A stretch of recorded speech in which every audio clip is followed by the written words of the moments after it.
This is Basket Case Clubs, CPR Group's podcast where we turn basket case clubs into showcase clubs.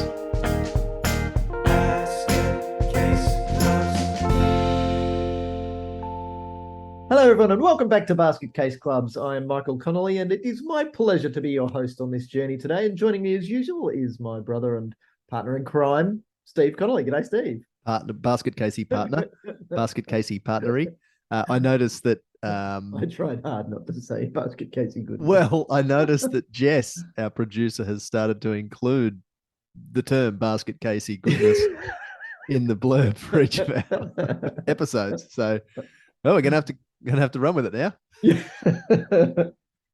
So I've got a story of some basket casiness that I wanted to share with you. And every time this sort of thing happens, like I'm on the phone to someone and I'm thinking, oh my God, this is going to make a good episode. And this is that sort of thing. Now, I obviously have to be careful in choosing my words carefully because I've been asked to provide, actually, I haven't been asked to provide advice. I've been asked some questions by clients. So it's in line with some projects that we're working on. So I need to be careful about protecting the privacy and the confidentiality of what's going on. But there's so much in this, hence why I thought that it'd make an interesting discussion. There's so much in what's going on that happens to different levels in so many clubs that it's obviously a decent sort of topic. And no doubt you'll have some stories to share as well. So the long and short of it is that there was a matter that was resolved and it's trying to be reopened. So in listening through, I'll be as vague as I can. You are kidding. What a surprise. While still making it, still giving you some specificity. So something happened a year or so ago, and this management committee put it to bed. They put the matter to bed and decided that the person who was, shall we say, being a bit of a dick was and it was escalated, and you know how it's interesting with an incorporated association. It's up to that incorporated association to deal with its own internal disputes. Because it is a body corporate in its own right, if there's a dispute between a member and the organisation itself, or a dispute between a member and another member, or a dispute between a member and the management committee, executive board, call them what you like, then it's up to that organisation to have a process to try and resolve those sorts of issues internally. If you escalate it, then you don't go to a small claims tribunal. You go typically to the Supreme Court. So that's an expensive pain in the ass. And a big claims tribunal. Yeah. So while everyone might come out smelling like roses, you're still going to lose sleep, and it's no fun to go. And money. It's going to cost money. It's going to cost a shit ton of money. Yeah. A metric shit ton. So it's an expensive and unappealing exercise to go through. So you should have a process that resolves them internally. Yeah, not to mention hugely distracting and not the sorts of process that people get involved in not-for-profit sporting organisations to go through. It's going to be a distraction. Yep. Yeah, and a distraction from everything in their life, not just their volunteer life, their home life, their family life, their work life, their social life. It's going to be the sort of thing that, like even social life, you're supposed to be sitting around having beers with friends, and you're going to be bitching and moaning about this dick that you're having to deal with in your club or association. So obviously not a Basket Case Clubs listener, because obviously everyone who is understands the fundamental adage of basket casey goodness, which is don't be a dick. Oh, goodness me. So there you have fun with that one, Jess. So this person was a bit of a dick about a year ago. The problem, whatever it was, and I have deliberately stayed one step removed from it. The problem, whatever it was escalated, and it went to the state body, the national body. It went to some national tribunal thing, and came back and said, "Yep, that's a problem that you guys are going to have to solve for yourselves." So they solved it for themselves. They decided that taking action against this person would have meant either letting it go or terminating their role on the committee, and maybe even terminating their membership. So they, at the time, decided that was too severe a punishment. So they decided to drop it and leave it alone. They being the management committee of They the being the management committee, organisation. yes. Okay. So the matter was then put to bed. One way or another, there would be a note in minutes. So whether it's a formal motion or whether that they dropped it, or whether it's just a note that said this matter is now closed, there would be a note in minutes. So that, in effect, is the motion that deals with it and says that's it, case closed. So now, 12 months later, there are people on this committee trying to reopen this matter and say, well, the sanctions that were taken at the time were it's more than a year ago. So a lot of time has passed. Is the Nothing has. person still on the committee Yes. today? Okay. Yes. Yeah. Yes. And so I'm listening to these questions that are coming up. And it's all about procedure, and it's all about the acts and the regulations and the constitution and the way things are supposed to be dealt with. And obviously, that's the sort of stuff that you and I spend a bit of time working with. So we're pretty familiar with what's right and what's wrong. And so those are the sorts of questions that are being posed. And I'm answering politely. And I always begin, I know that you do as well, by saying I can only answer the questions that I'm asked, remembering that there are at least as many sides to every dispute story as there are parties to that story. And so in this case, if there are two, then there are at least two sides to the story, possibly more. And there are probably more than just two sides to this story as well. And again, I don't know the particulars, but they're not, they don't matter to this story. So it got to, so this is okay, so that's right, this is wrong. What this person's trying to do is not right. It doesn't meet proper procedure. What this person's saying about the act doesn't actually apply because of the type of organization, all of that sort of stuff. And then, okay, thanks, Michael. I appreciate that. So then tell me, it sounds as though this is not actually a matter of what's gone on. It sounds like there's some personal stuff going on here. Sounds like someone doesn't like someone, and probably goes both ways. The person on the other end of the phone laughed and said, Michael, have you got a crystal ball? And I said, this just ain't my first rodeo. So it's surprising how often personal bullshit gets in the way of good club decisions, or just good club behavior. And so it got me thinking, if the matter was serious enough that it should have been resolved in a different way, then there was a process that could have been taken at the time. Now is not really the time to be going and reopening the can of worms. However, if it is serious enough to reopen the can of worms, then there is a process for that as well. And that's a good point, that there may well be sound reasoning to reopen the matter, as you say, as long as due process is followed. And some of that, off the top of my head, might include things like new information coming to light, an additional witness, whatever. Yep.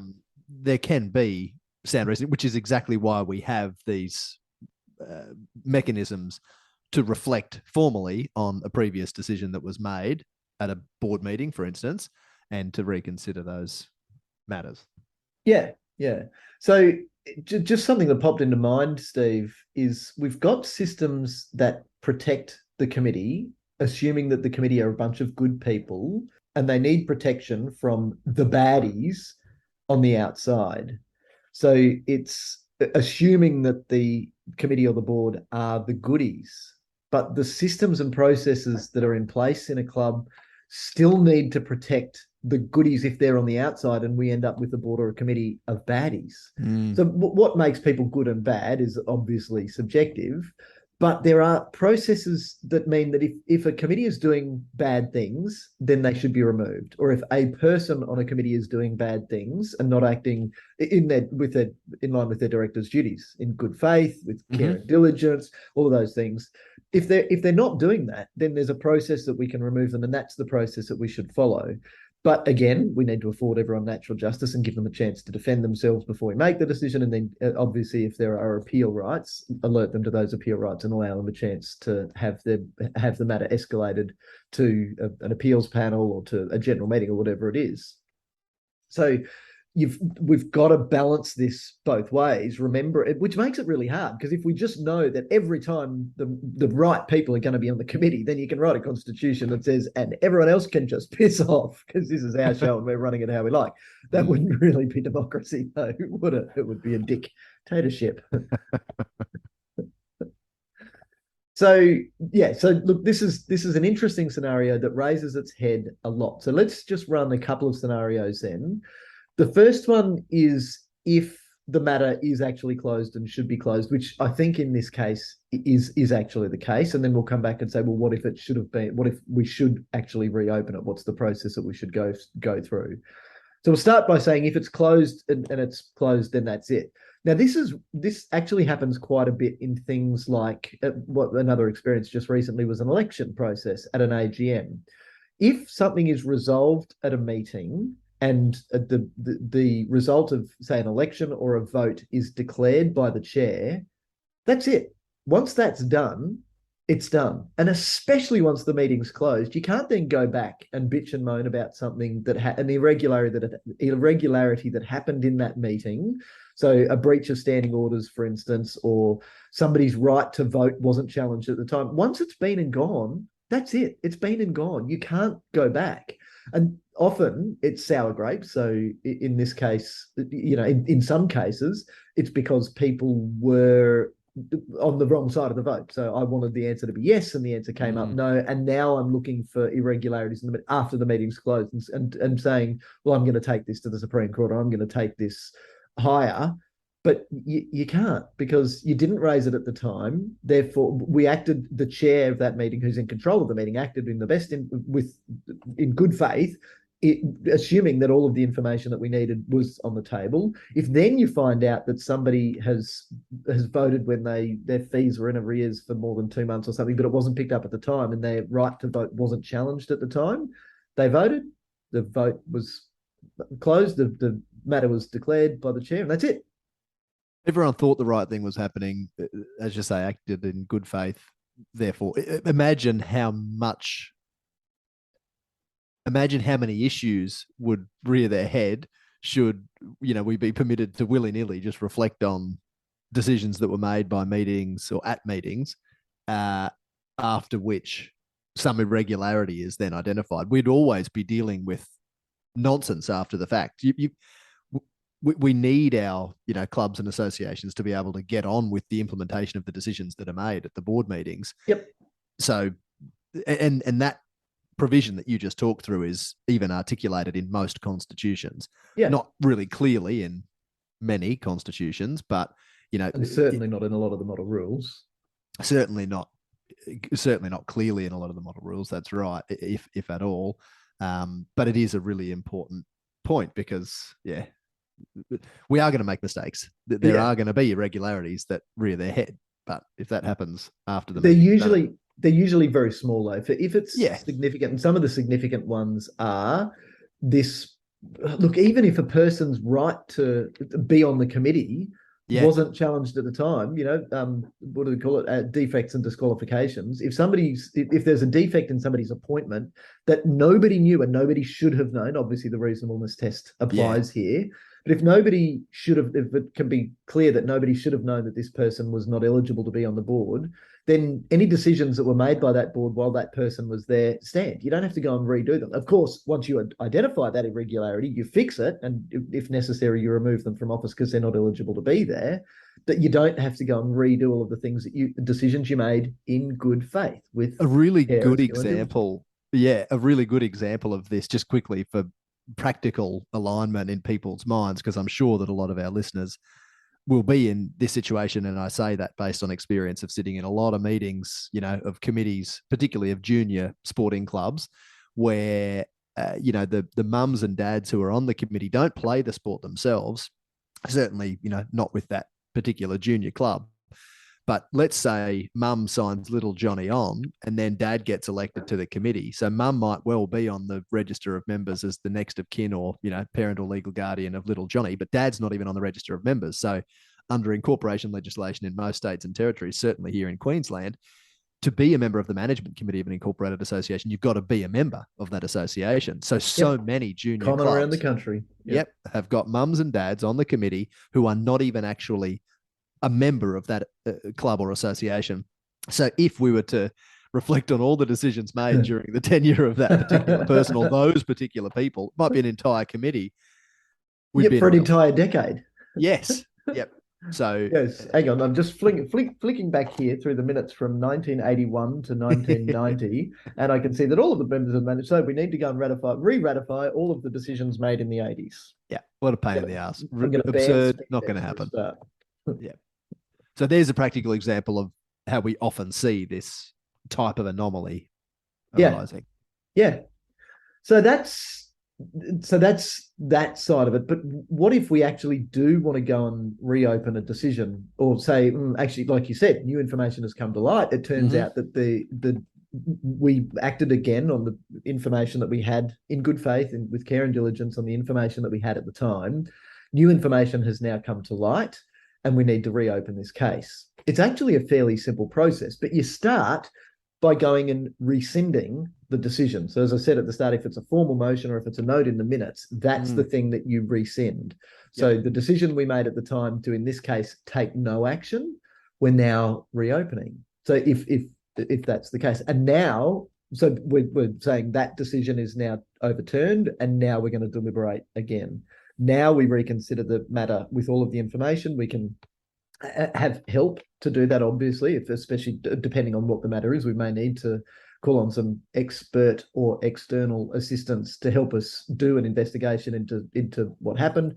Obviously, if the matter is of a criminal nature or if the matter has to do with child protection issues, then don't muck around yourself. Go straight to the police, and the police will then tell you especially when the safety of children is involved, they will alert you to what steps you can take. And there is a lot of help available. So definitely don't go it alone in those cases. And definitely don't do your own investigation when an external investigation is underway.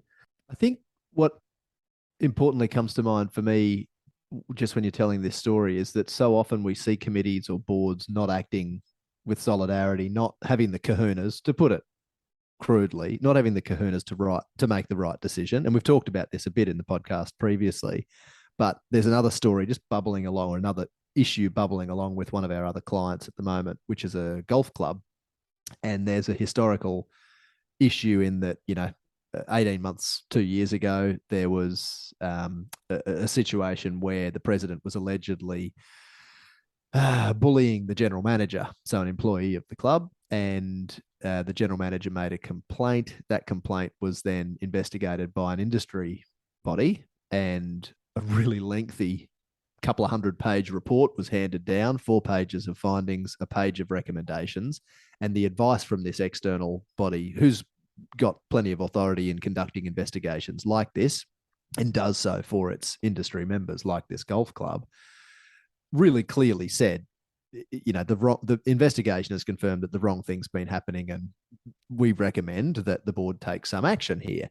And unfortunately, for a range of complex reasons, largely relating to interpersonal relationships and so being mates with so and not wanting to make the tough and right decision, the board didn't make the decision clearly that they should have made to take some action, whatever that action might be.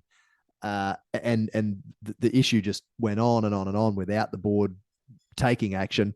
There was some sideline conversation had with the then president, who was supposedly asked to resign.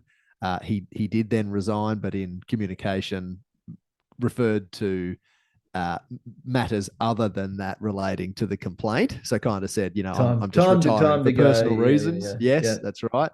So there was no mention of the investigation or recommendations and findings that had been handed down. So quite a complex situation, like all of these sorts of situations are. But the board of the day didn't make a clear decision to take action. Time then went on, the board changed. There have been now a couple of changes to the board, and it has been really difficult for the board to get clarity on exactly what happened 18 months, 2 years ago. So there's an example of, a board now reflecting on an incident or a long running situation that's really difficult to do without all of the information. So, to their credit, the board has recently taken action, and a letter of apology has now been issued by that previous president. So the incident has, to some degree, now been resolved and finalised. But again, it has just distracted that board of that Uh, club for so long from doing other really important things that they should be focusing on for the betterment of the club, for the benefit of all members. Fascinating that it's almost exactly the opposite to the story where we started. So in the Yeah. first story, the matter was resolved and should have stayed resolved, subject to no new information being available. And in this case, the matter was not resolved and should have been resolved. So, but you said that was the story of a golf club, but there's probably several golf clubs saying, "How does he know about that? Because that Yeah. happened here." But I'm just listening to you tell that story, and I know lots of other sorts of clubs Yeah. and Not only associations, golf. other sports, where exactly the same thing has happened. Yeah. That's the point of talking about it like this, is to say this shit happens. It happens far more regularly than most people would think.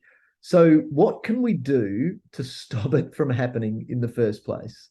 So now to let's look at what we can actually do. Obviously, things are going to go bad because we are humans and we love to bitch and we love to moan.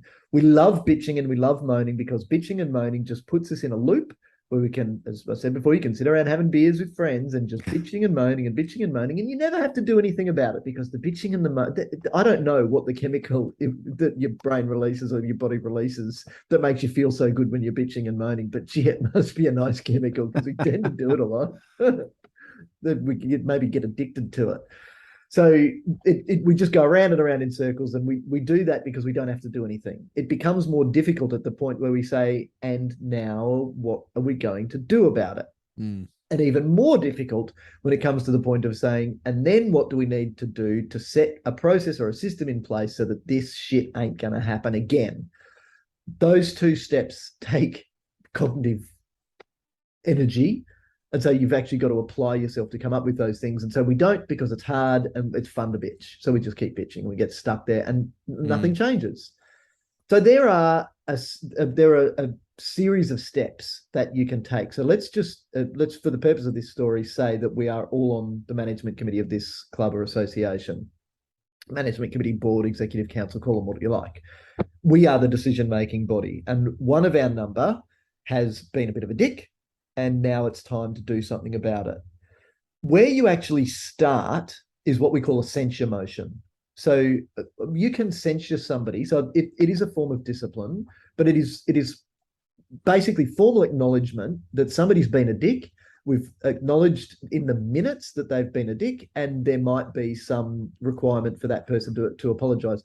Ideally, that person's going to say, actually, look, if everyone else is saying I'm being a dick, then it maybe isn't the rest of the world with the problem. Maybe it is me, and maybe I should just put my big boy or big girl pants on here and say, yeah, okay, I will stop doing that. I'm sorry for that behavior, and it won't happen anymore.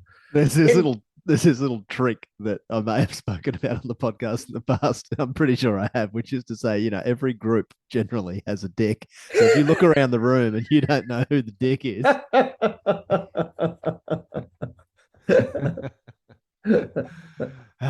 sorry for distracting you there. But it's a great rule. Everyone should just apply that rule. If you're sitting in every room in which you're sitting, who's the dick? Yep. All right. All right. Sorry. It's generally me in a room that I'm sitting in. Thanks, Steve. So you're safe in this discussion. Yeah, I was just thinking that. So it's the rarest commodity in the universe, self-awareness. It just takes some self-awareness to be able to say, look, maybe what I've been doing here isn't the right thing, and maybe I'll just pull my head in. But unfortunately, as humans, we typically go the other way. We typically dig our heels in and say, and we then justify our poor behavior, and then it carries on. So it gets more and more difficult the longer it goes on. So you're actually best off acknowledging nice and early that you may have been a bit of a dick and pulling out early. So you really should acknowledge that you've been a dick and stop that sort of behavior nice and early. It's far better off that you just pull up stumps and say, okay, because the longer you let it go, your true motivation gets hidden. So I've said it before that I've never met somebody who got a job on a committee of any club because they wanted to ruin the committee or the club. But I've met lots of people who've ruined clubs. And it's usually because of this. It's usually because of something little that then they defend. And that the defense, them being right, becomes part of their identity, and they will continue to act consistently with that, just telling themselves that it was the right thing to do. They might get a small group of people around them to believe it was the right thing to do. But and it's very easy for us to come in and say, that was really stupid what you guys have just done. So maybe don't do that again. So you've got to, and that's why acting early and acknowledging early and just having some self-awareness and remembering that I'm not here for me. Yeah. And I think we've spoken about this only recently, getting the permission collectively amongst the committee to pull each other up and agreeing at the outset to the expected behaviour and approach to being on the board or committee that you're all, agreeing to take and or to commit. And then when someone breaks that promise or someone doesn't follow through. Exactly. Yeah. And if everyone's agreed at the outset, yes, I'll behave in this way and I won't be a dick, when someone inevitably does, because we're human. And again, we're going to make mistakes. We're passionate about the organization in which we volunteer. So we're, some of that passion and enthusiasm is bound to spill over at some time. Yep. But we've got to be, as you say, self-aware enough to recognize it. Yep. So the first step is that there is no formal motion in a meeting. It's just a self-awareness, a spike of self-awareness. You go, actually, wrong thing to do, guys. I'm sorry. It won't happen again. And you can do that all off the record or between meetings. And okay, yes. And like you say, having the safety within the meeting environment or the closed group of the committee as the decision makers of this organization to be able to hold each other to account and to be able to point out maybe when a bit of self-awareness is required.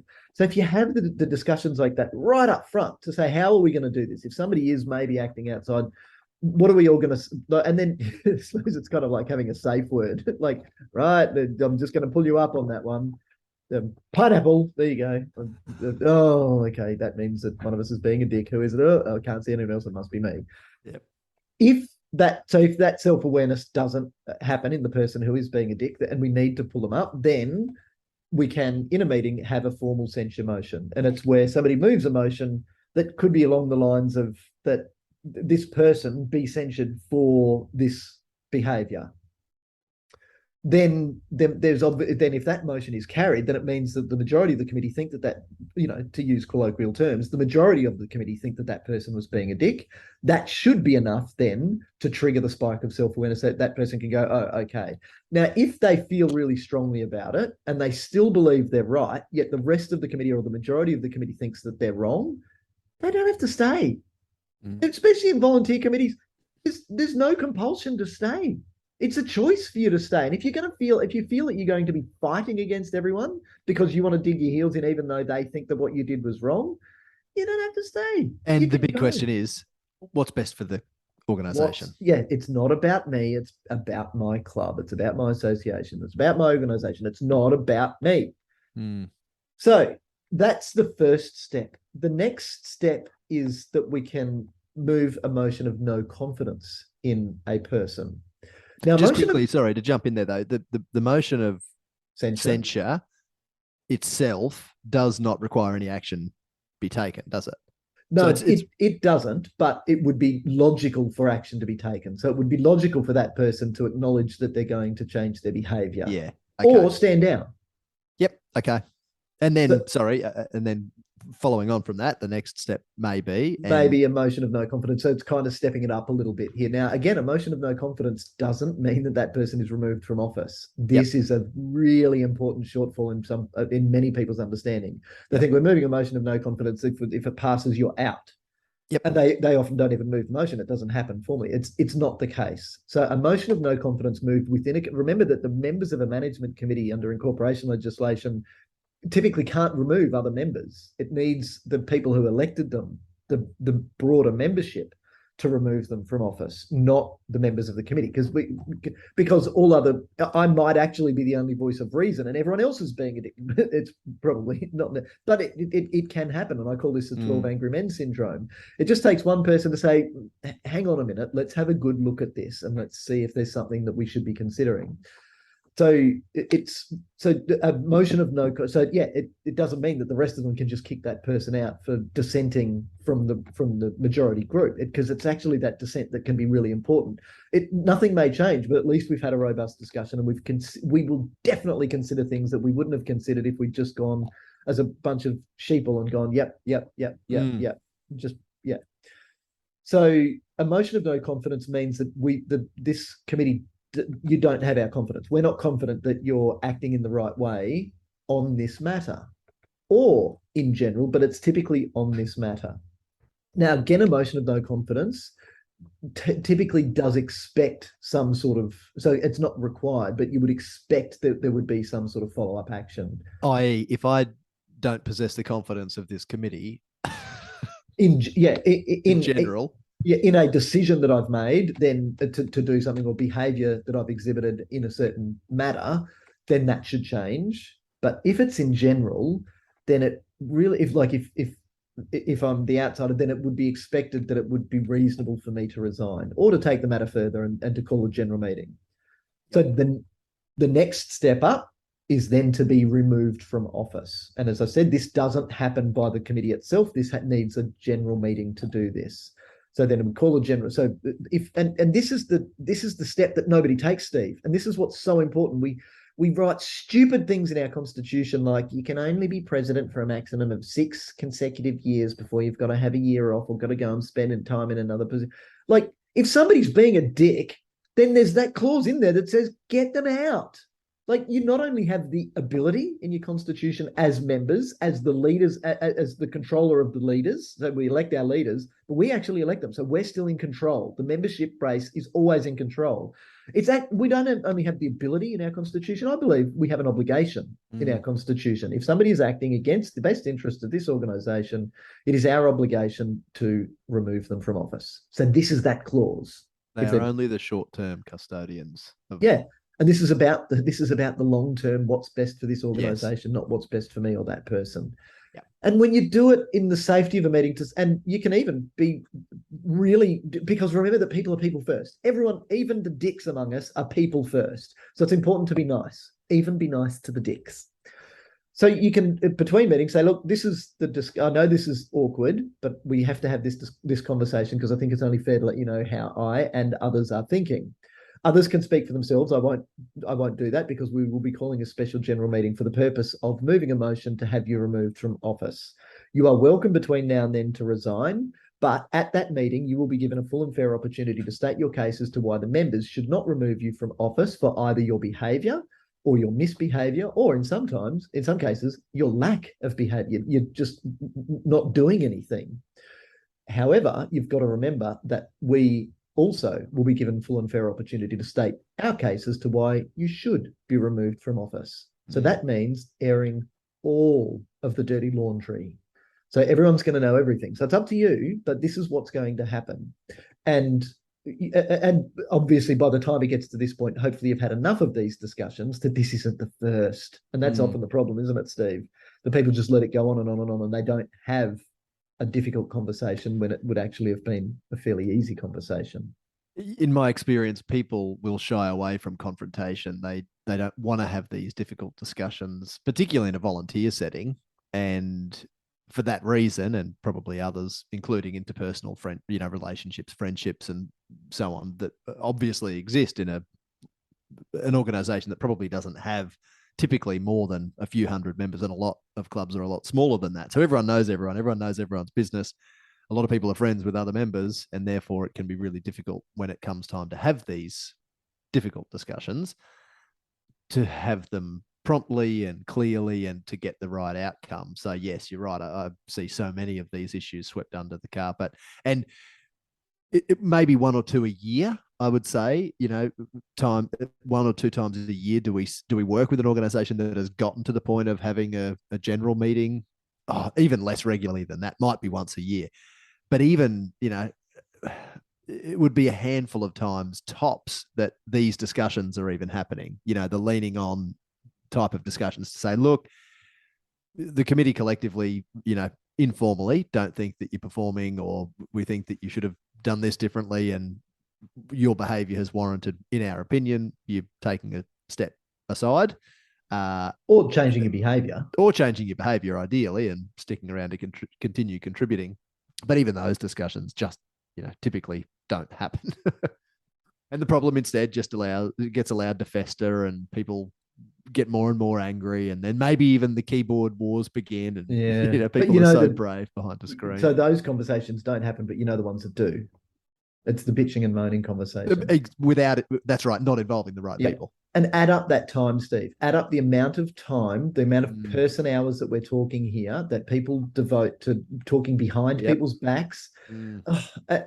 And then look at the opportunity cost. What are these people not doing in that time? I'll tell you what they're not doing. They're not doing a budget. They're not doing an asset register. They're not doing good forward planning. They're not Yep. converting their strategic plan into a series of actions that we're going to take this year. This is the governance stuff that they're just not doing because Yep. they're mucking around, wasting time with bloody just bitching and moaning instead of Mm. saying, look, let's get in and have the difficult discussion. If somebody is wasting all of our time, that's not why we're here. Let's pull it up nice and early. But typically people don't do it. And yes, they're scared of those confrontations. But lay the foundation early. As soon as you take office, that's the time that you should lay the foundation for having everyone's permission to have these discussions and to be holding each other to account. Mm. Yep. So there's one more. The next step up is termination of membership. So this is where we actually kick them out of the club. The process is very similar to removing them from office. We can suspend them first, so we can have them off for an amount of time. So they're banned from the premises, banned from our activities for a certain amount of time, and then terminated membership. They are no longer a member of this organisation. So that's the ultimate. Then that kicks them out. They should, and in most cases do, have a right of appeal. And then that appeal, they would have. So it's the management committee that makes a decision to terminate their membership, and then the right of appeal depends on how it's written in the constitution, whether there's a panel or whether there's typically it goes to a general meeting. So it's those people who elected this person who then have the opportunity to say whether we're going to hit the appeal and whether we're going to uphold the decision of the management committee to terminate their membership or overturn it and reinstate their membership. So that's the ultimate. But when it gets to that point, again, it shouldn't be the first time you've had the conversation. You should have given them a fair chance to say why the show cause process. We should have been through a show cause process. But then you should also have given them just person to person. They're people first. Yes. Give them a chance to adjust their behaviour. Give them a chance to reflect.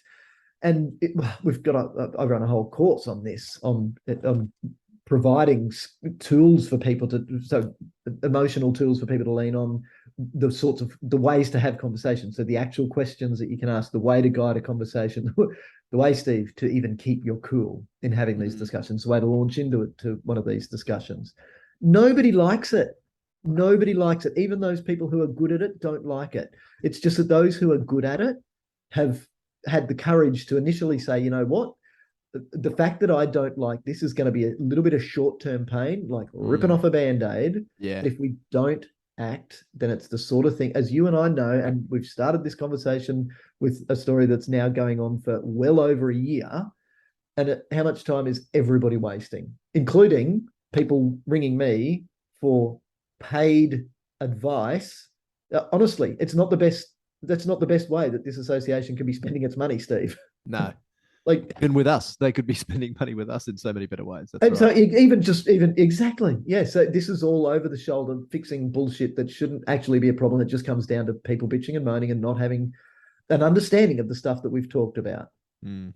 So I think there's enough takeaways in this. If we just quickly go through them, obviously, when you start in your role, have the difficult conversation right up front. And this is exactly the same as when in an employment scenario. So if you're a new employee, your employer at the beginning can say, this is the expectation that we have of behavior.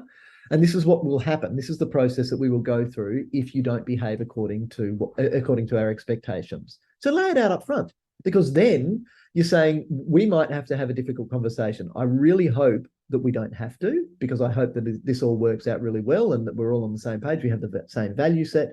We agree that with the same sort of culture that we want for this organisation, and we all are on the same page from start to finish. But should that not be the case, this is what will happen. Also, in a management committee setting, set the parameters of safety to say, when we are talking about behaviour here, it is playing the ball, not playing the player. So you are a person and we respect you as a person and we we really value the time that you commit as a volunteer.